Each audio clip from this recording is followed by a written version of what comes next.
So Vashik started the trash talk already. He said, "You're nothing but a Twitter troll." What's your response to that? A Twitter troll? I'm on his side most of the time. But yeah, it's just a couple funny exchanges on Twitter recently, and sometimes he tweets stuff, or like a fan will tweet him, and I'll tweet the fan that's tweeting him. So yeah, just kind of joking around like that. But that's my personality, just having fun. So I like that he thinks I'm a Twitter troll. So you guys travel the world, you're Davis Cup teammates, you're hitting partners, and then you come to Rogers Cup and you face one another. Amazing how it works, huh? Yeah, it's funny like that. But you know, it's an exciting matchup here in Montreal. So I'm looking forward to that. We won't get a chance to do this again. Okay. So if you do get that win, the chance to get Roger again, what would that mean to you at this stage of things, Peter? It would mean quite a bit, actually. I played him in 2014 in Toronto. I played a good match, but I still got my ass kicked. And I think if I played him again, you know, I think I'd make the match a little more competitive. I'm playing really well right now, feeling confident, and I think just overall, you know, for my career, it would be a great experience to play him on center court at home in Montreal, rather than a tournament somewhere else. So yeah, I mean, there's always a lot on the line when you're playing at Rogers Cup, but I think there'd be a pretty meaningful second round matchup here for, you know, regardless, myself or Vashik. How do you make it more competitive against Federer? Well, yeah, that was my first time playing with him. I've practiced with him a bunch in Toronto over the years when I was a junior, and my first few years into the pros, and I was really surprised just by how quick everything was happening on court, playing him in a match, and you know, he wasn't giving me any free points. Not that I was expecting any, but I just remember being really surprised at the pace of the match, and it was really tough to slow things down. But I think I'll be a little bit more prepared in that sense, know what I'm coming up against a little bit more, and you know, knowing just how to counter that a little bit. Are you at the stage of your career where you would still, I don't know if starstruck is the right word, but you're like, oh man, that's Roger Federer at the other side? Or are you like, okay, I played him, I'm playing the best tennis of my life. Yeah. Let's go do this. Yeah, I think it would be more like kind of the latter there. Just, I know I'm up against Roger in the second round.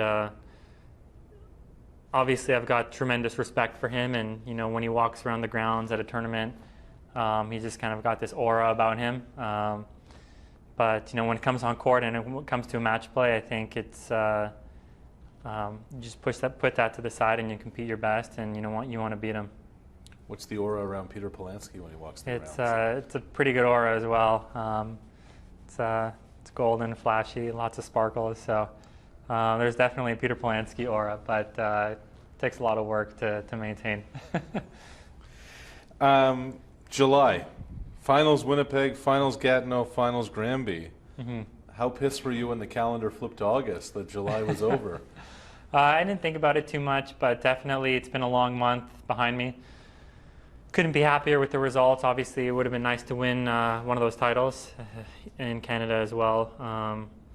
But leading up to those events, I knew I had a lot of points to defend this summer. Wasn't thinking about it too much.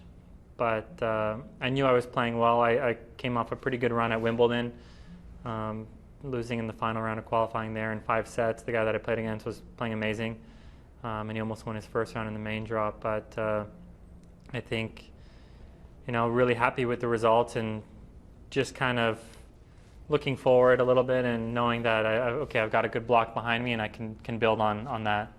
What's worked for you, Pete? I mean, that's 3 straight events of getting to the final. Like, what's cooking for you right now?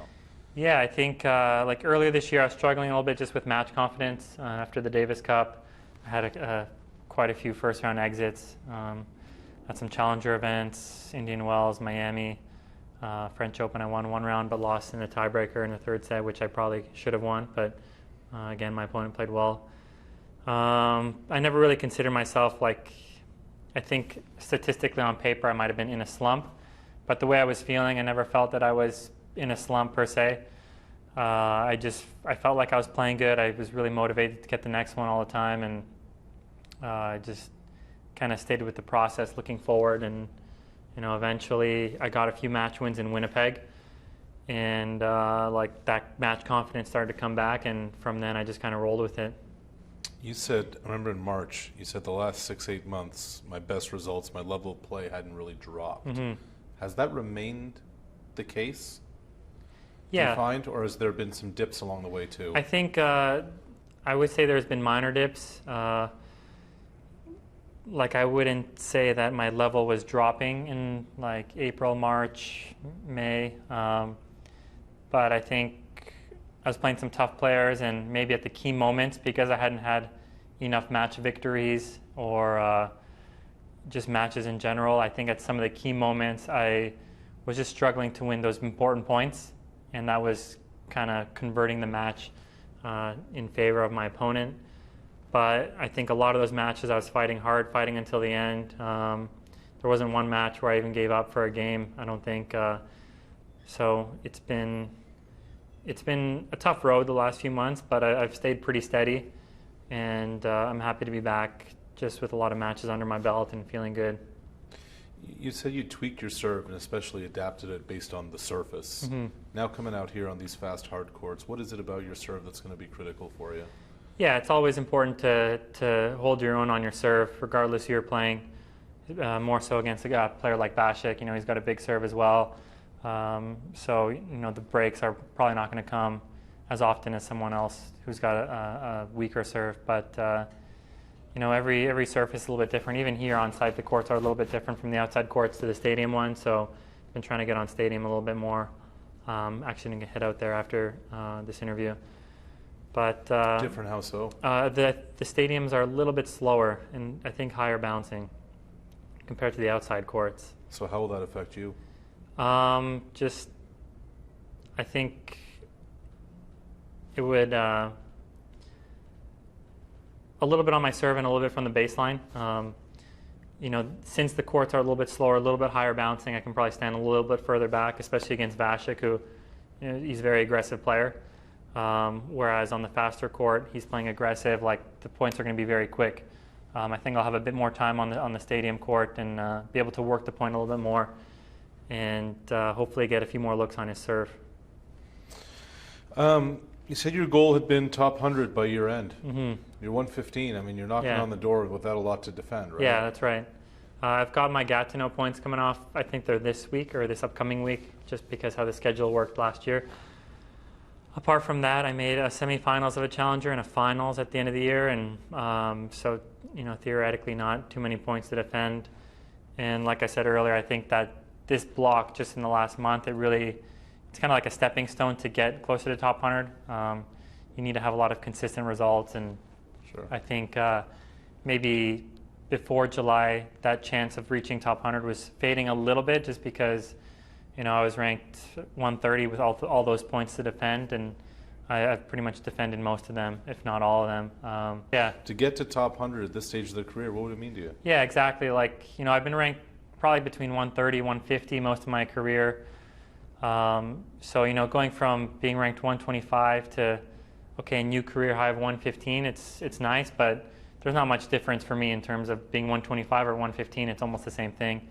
So I think breaking inside that top 100 for the first time, it's always been a huge goal of mine ever since I was young. I believed I could be there. And I remember thinking that I would be there a lot earlier in my career. But things haven't panned out the way that I wanted. I've still had a great career nonetheless. And now that I'm close again, I'm just really looking forward to the opportunity to try and break that barrier and keep going. Is this the best run of tennis you've played in your career? I think it maybe second best, because in 2013 I won Tiburon 100,000. I finaled the 75 in Charlottesville, and then I finaled the 50 in Knoxville. So it's very similar, 3 finals back to back to back, but I won the first one.